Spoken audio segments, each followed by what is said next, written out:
अस्सलाम वालेकुम सत श्री अकाल प्रणाम। दुनिया दुखों नाल भरी पई है जी। जिन्हों छेड़ लो जिन्हों पुछ लो बंदा अपना दुख भुल जाता, अगले का बड़ा लगता है।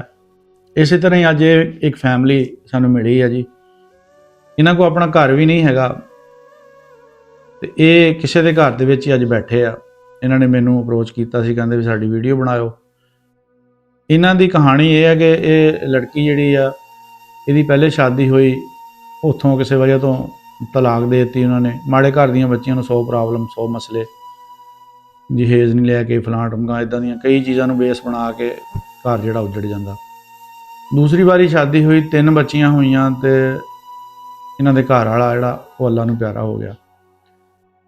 तो हुण इस बच्चे की फरियाद यह है कि ये कहती है कि मैनू कोई ऐसा सिलसिला हो, मैं मंगना भी नहीं चाहती, कोई महीने वाला हिसाब भी नहीं, कोई हर महीने सानू कोई राशन लैके देवे, कोई साडा इस तरह का सिलसिला करे। सिर्फ एको बारी सानू कोई इस तरह का रोज़गार बना दे जिहदे नाल असीं अपने बच्चों बाइज़्ज़त तरीके दे नाल खिला पिला के उन्होंने पढ़ा सकीए, उन्होंने कोई रोजी रोटी का सिलसिला बन जाए।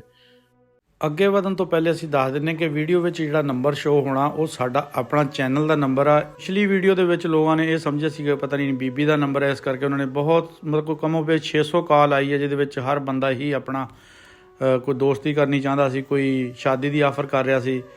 लिहाजा इहो जे लोग जिहड़े परहेज़ करन, ये वीडियो सिर्फ संजीदा लोगों लई है। की कहना चाहोगे जी तुसीं? मैं जनाब यही कहना चाहनी हाँ कि मेरे बच्चे पाल जान, कल मैं इज्जत नाल बह के कोई सिलाई मशीन मैनूं लै देण, मैं अपने अच्छे तरीके नाल अपने बच्चों नूं घर बह के पाल सकां। क्योंकि मेरियां कल नूं बच्चियां जवान होणियां, मैं जगह जगह बाहर धक्के नहीं खा सकदी। बिल्कुल। ते मैं ये नहीं चाहती कि मैनूं हर महीने बस मैनूं खर्चा पानी देण, नहीं, मैनूं एक सिलाई मशीन लै देण, मैं इज्जत नाल अपने घर बह के सिलाई करां और अपने बच्चों नूं पालां। तुसीं सिलाई दा काम जाणदे हो? हाँ जी, मैं जाणदी हाँ। अच्छे कपड़े सी लैंदे हो? हाँ जी।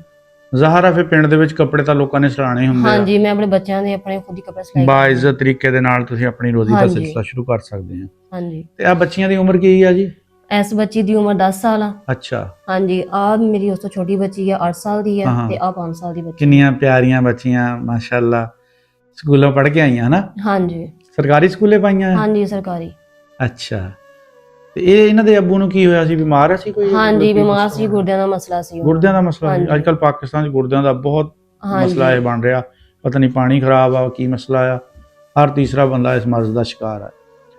ते पहली जगह की बनया सीगा? पहली जगह बस उन्हां दा रवैया नहीं सी अच्छा, मैनूं रखना नहीं सी चाहते, हो किसी होर लड़की नूं पसंद करदा सी। तुहाडा भला होवे। ये भी बीमारी अजकल बहुत है। इस वजह तो फिर मेरी अम्मी हुणां ने कहा नहीं, इत्थे गुजारा नहीं है तेरा। हाँ जी। नहीं तो जे उन्होंने इदां दा मसला सी तो तेरी जिंदगी उन्हें खराब क्यों की? पहले दस दिंदा घरदियां नूं भी मैं नहीं भी इधर कराना है। हाँ जी, बस यही मसला बनया ना। अम्मी उन्होंने कहता कि नहीं सही हो जाएगा, सही हो जाएगा, लेकिन मैं 10 दिन उत्थे रही हां। रवैया ਇਹਦੇ ਵਿੱਚ ਸਾਡੇ ਕੁਝ ਬੜਿਆਂ ਦਾ ਵੀ ਕਸੂਰ ਆ, ਜਿਹੜਾ ਕਹਿੰਦੇ ਵੀ ਸ਼ਾਦੀ ਤੋਂ ਬਾਅਦ ਸਹੀ ਹੋ ਜਾਊਗਾ। हाँ जी। ਇਹ ਗਲਤ ਸੋਚ ਆ।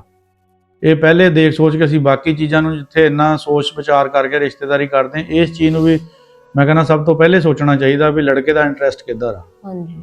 बस ਸ਼ਾਦੀ ਕਰਨ ਦਾ ਮਤਲਬ ਇਹ ਨਹੀਂ ਹੁੰਦਾ ਵੀ ਸ਼ਾਦੀ ਕਰ ਲਈ ਤਾਂ ਬੱਚੇ ਬਣਾ ਕੇ ਛੱਡ ਦਿੱਤੇ ਲਵਾਰਸ। ਉਹਨਾਂ ਨੂੰ ਤਵੱਜਾ ਵੀ ਦੇਣੀ, ਉਹਨਾਂ ਨੂੰ ਪੜ੍ਹਾਉਣਾ, ਉਹਨਾਂ ਦੀ ਸਾਰੀਆਂ ਜ਼ਿੰਮੇਵਾਰੀਆਂ ਦਾ ਬੋਝ ਜਿਹੜਾ ਮਾਂ-ਬਾਪ ਤੇ ਹੁੰਦਾ ਹੈ। ਤੇ ਜੇ ਉਹ ਚੰਗੇ ਤਰੀਕੇ ਨਾਲ ਨਾ ਕਰੇ ਪੂਰਾ ਹੈ ਤਾਂ ਫਿਰ ਬੱਚਿਆਂ ਦੀ ਜ਼ਿੰਦਗੀ ਤੇ ਵੀ ਬਹੁਤ ਅਸਰ ਪੈਂਦਾ ਹੈ ਇਸ ਚੀਜ਼ ਦਾ। ਹਾਂਜੀ।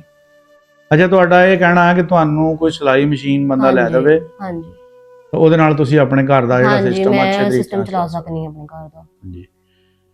ਕੋਈ ਹੋਰ ਇਸ ਤੋਂ ਇਲਾਵਾ ਤੁਹਾਡਾ ਕੋਈ ਮੁਤਾਲਬਾ ਜਾਂ ਕੋਈ ਐਸੀ ਚੀਜ਼ ਜਿਹੜੀ ਤੁਸੀਂ ਕਹਿੰਦੇ ਵੀ ਤੁਹਾਨੂੰ ਚਾਹੀਦੀ ਆ, ਜ਼ਰੂਰੀ ਹੈ ਤੁਹਾਡੇ ਲਈ? ਹਾਂਜੀ, ਬਸ ਇਹ ਹੈ ਕਿ ਮੇਰੀ ਥੋੜੀ ਜਿਹੀ ਇਹ ਮਦਦ ਕਰ ਦੇਣ ਕਿ ਮੈਂ ਆਪਣਾ ਘਰ ਬਣਾ ਸਕਾਂ। ਕਿਉਂਕਿ ਅੱਜ ਮੇਰੇ ਭਾਈ ਕੁਵਾਰੇ ਆ, ਉਹ ਮੈਨੂੰ ਉਹਨਾਂ ਨੇ ਰੱਖਿਆ, ਲੇਕਿਨ ਕੱਲ ਉਹਨਾਂ ਦੀਆਂ ਸ਼ਾਦੀਆਂ ਹੋਣੀਆਂ, ਉਹ ਮੈਨੂੰ ਨਹੀਂ ਰੱਖ ਸਕਦੇ ਆਪਣੇ ਘਰ। ਮੇਰੀਆਂ ਫਿਰ 3 ਬੱਚੀਆਂ, ਚੌਥੀ ਮੈਂ ਵਾਂ, ਮੇਰਾ ਖਰਚਾ ਨਹੀਂ ਅਫੋਰਡ ਕਰ ਸਕਦੇ।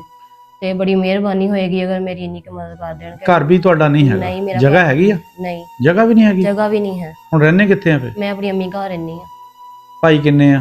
3 ਭਾਈ ਆ। ਉਹ ਕੀ ਕੰਮ ਕਰਦੇ? ਮਜ਼ਦੂਰੀ, ਮਿਹਨਤ ਮਜ਼ਦੂਰੀ, ਦਿਹਾੜੀਆਂ ਕਰਦੇ ਆ? ਹਾਂਜੀ, ਦਿਹਾੜੀਆਂ ਕਰਦੇ। ਉਹਨਾਂ ਦਾ ਵਿਆਹ ਹਲੇ ਨਹੀਂ ਹੋਇਆ ਕਰਕੇ ਗੁਜ਼ਾਰਾ ਹੋਣ ਡਿਆ। ਵੀ ਜਦੋਂ ਭਰਜਾਈਆਂ ਆ ਗਈਆਂ ਤੁਹਾਡੇ ਲਈ ਜ਼ਾਹਰਾ ਬੱਚੀਆਂ ਵੀ ਬੜੀਆਂ ਹੋਣੀਆਂ ਵਕਤ ਦੇ ਨਾਲ। ਹਾਂਜੀ। ਤੇ ਆ ਛੋਟੀ ਬੱਚੀ ਦੇਖੋ ਕਿੱਡੀ ਪਿਆਰੀ ਲੱਗਦੀ ਹੈ, ਹੱਸਦੀ ਹੈ। ਤੇ ਉਹ ਫਿਰ ਜ਼ਾਹਰਾ ਪ੍ਰੋਬਲਮ ਤਾਂ ਹੋਣੀ ਹੈ। ਹਾਂਜੀ, ਬਸ ਮੇਰੀ ਇੰਨੀ ਫਰਿਆਦ ਆ ਕਿ ਬਸ ਨਾ ਮੈਨੂੰ ਥੋੜੇ ਬਸ ਮੈਨੂੰ ਅਰੇਂਜ ਕਰ ਦੇਣ। ਮੈਂ ਜ਼ਿਆਦਾ ਨਹੀਂ ਕਹਿੰਦੀ ਕਿਉਂਕਿ ਇੰਨੀ ਮੇਰੀ ਚਾਦਰ ਨਹੀਂ ਹੈ ਜਿੰਨੇ ਮੈਂ ਪੈਰ ਫੈਲਾਵਾਂ। ਤੇ ਬਸ ਇਹੀ ਆ ਕਿ ਬੜੀ ਮਿਹਰਬਾਨੀ ਹੋਏਗੀ। ਬੜੀ ਗੈਰਤਮੰਦ ਸੋਚ ਆ ਜੀ ਕਿ ਅਸੀਂ ਇਹ ਨਹੀਂ ਚਾਹੁੰਦੇ ਵੀ ਸਾਨੂੰ ਹਰ ਮਹੀਨੇ ਕੋਈ ਸਾਡੇ ਨਹੀਂ ਜਾਂ ਹਰ ਮਹੀਨੇ ਅਸੀਂ ਲੋਕਾਂ ਦੇ ਮੂੰਹ ਖੋਲੀਏ, ਨਹੀਂ ਬਸ ਇੱਕ ਵਾਰੀ ਕੋਈ ਬੰਦਾ ਕਰ ਦੇਵੇ ਜਿਹਦੇ ਨਾਲ ਹਾਂਜੀ ਤੁਹਾਡੀ ਇੱਜ਼ਤ ਵੀ ਬਹਾਲ ਹੋਵੇ, ਕੱਲ ਨੂੰ ਬੱਚੀਆਂ ਪਰਾਇਆ ਧਨ ਆ, ਹਾਂਜੀ ਇਹਨਾਂ ਲਈ ਵੀ ਕਿਸੇ ਕਿਸਮ ਦਾ ਮਸਲਾ ਨਾ ਬਣੇ। ਹਾਂਜੀ ਵੀ ਇਸ ਤਰ੍ਹਾਂ ਗੱਲ ਤਾਂ ਬਣ ਹੀ ਜਾਂਦੀ ਹੈ ਨਾ ਜੀ, ਹਾਂਜੀ। ਹਾਲਾਤ ਬਦਲ ਜਾਂਦੇ, ਗੱਲ ਬਣੀ ਰਹਿ ਜਾਂਦੀ ਆ। ਹਾਂਜੀ ਇਸ ਕਰਕੇ ਚਲੋ ਆਪਣੀ ਮਿਹਨਤ ਮਜ਼ਦੂਰੀ ਨਾਲ ਤੁਸੀਂ ਪਾਲੋਗੇ ਆਪਣੇ ਬੱਚੇ, ਹਾਂਜੀ ਤਾਂ ਉਹਦੇ ਨਾਲ ਇਹ ਬਾਇਜ਼ਤ ਤਰੀਕੇ ਦੇ ਨਾਲ ਆਪਣੇ ਮੇਰੇ ਕੋਲ ਵੀ ਰਹਿਣਗੀਆਂ, ਮੈਨੂੰ ਆਪਣੀ ਫਿਕਰ ਵੀ ਨਹੀਂ ਹੋਏਗੀ, ਇਹਨਾਂ ਦੀ ਵੀ ਨਹੀਂ ਹੋਏਗੀ, ਮੈਂ ਇਹਨਾਂ ਨੂੰ ਆਪਣੇ ਅੱਛੇ ਤਰੀਕੇ ਨਾਲ ਪਾਲ ਸਕਦੀ ਹਾਂ ਸਿਲਾਈ ਕਰਕੇ। ਇਹਨਾਂ ਨੂੰ ਨਾ ਸਕੂਲੋਂ ਨਾ ਠਾਇਓ ਤੁਸੀਂ, ਹਾਂਜੀ ਨਹੀਂ ਬੱਚੀਆਂ ਪੜ੍ਹਨ ਨੂੰ ਇਨਸ਼ਾਅੱਲਾ, ਮੈਨੂੰ ਠੀਕ ਲੱਗਦੀਆਂ ਹਾਂਜੀ ਨੇ। ਇਨਸ਼ਾਅੱਲਾ ਪੜਨਗੀਆਂ, ਪੜ੍ਹਾਈ ਨੂੰ ਵੀ ਸਹੀ ਨੇ। ਪੁੱਤ ਕੀ ਨਾਂ ਤੇਰਾ? आयशा सदीका ਹਾਂ ਬੇਟੇ ਤੇਰਾ? ਉਹ ਮਹਿਬੀਬਾ। ਉਮੇ ਹਬੀਬਾ, ਮਾਸ਼ਾਅੱਲਾ। ਤੇਰਾ ਪੁੱਤ? ਜ਼ਹਰਾ ਬਤੂਲ। ਕਿੱਡੇ ਹਾਂਜੀ। ਪਿਆਰੇ ਨਾਮ ਆ ਜੀ। ਅੱਲਾਹ ਪਾਕ ਇਹਨਾਂ ਨੂੰ ਕਿਸੇ ਦਾ ਮੁਹਤਾਜ ਨਾ ਕਰੇ ਜੀ, ਲੋੜ ਦੀ ਥੋੜ ਨਾ ਪਾਵੇ। ਤੇ ਅਸੀਂ ਫਿਰ ਆਖਰ ਤੇ ਹੀ ਅਪੀਲ ਕਰਦੇ ਹਾਂ ਆਪਣੇ ਜਿੰਨੇ ਵੀ ਸਾਡੇ ਡੋਨਰ ਹਜ਼ਰਾਤ ਆ ਕਿ ਇਹਨਾਂ ਦੇ ਬਾਰੇ ਥੋੜ੍ਹਾ ਜਿਹਾ ਸੋਚਣ। ਸਿਲਾਈ ਮਸ਼ੀਨ ਦਾ ਬੰਦੋਬਸਤ ਹੋ ਗਿਆ ਤੇ ਘਰ ਚੱਲ ਪੈਣਾ ਆ। ਹਾਂਜੀ ਚਲੋ ਬਾਕੀ ਘਰ ਬਣਾਉਣ ਵਾਲਾ ਵੀ ਹੌਲੀ ਹੌਲੀ ਉਹ ਵੀ ਅੱਲਾਹ ਪਾਕ ਨੇ ਬਣਾਉਣਾ ਹੁੰਦਾ ਬੰਦਿਆਂ ਦੇ ਵਿੱਚ। ਤਾਂ ਅੱਲਾਹ ਪਾਕ ਨੇ ਆਪਣਾ ਇੱਕ ਸੁਨੇਹਾ ਹੀ ਉਹਨਾਂ ਦੇ ਦਿਮਾਗ 'ਚ ਦੇਣਾ ਹੁੰਦਾ। ਕਰਨ ਵਾਲੀ ਜ਼ਾਤ ਸਾਰੀ ਅੱਲਾਹ ਪਾਕ ਦੀ ਆ। ਹਾਂਜੀ ਤੇ ਇਹ ਮਜ਼ਹਬ ਤੋਂ, ਜ਼ਾਤ ਬਰਾਦਰੀ ਤੋਂ, ਫਿਰਕਾ ਪ੍ਰਸਤੀ ਤੋਂ ਉੱਪਰ ਹੋ ਕੇ ਸੋਚਣ ਵਾਲੀ ਗੱਲ ਆ ਕਿ ਕੋਈ ਕੌਣ ਆ, ਇਹ ਨਹੀਂ।